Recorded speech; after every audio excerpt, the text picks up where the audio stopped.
बोलती है थोड़ी शर्माती है और चुपके से दिल भी चुराती है। मेरे दिल में और सामने वाली खिड़की में वो पगली रहती है।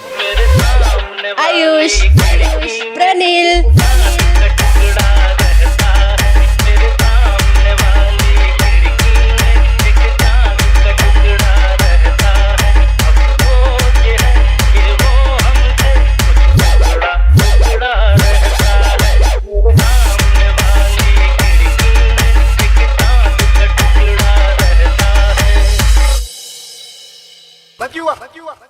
ये जब भी तू चढ़ता है ना ये बंद होता है,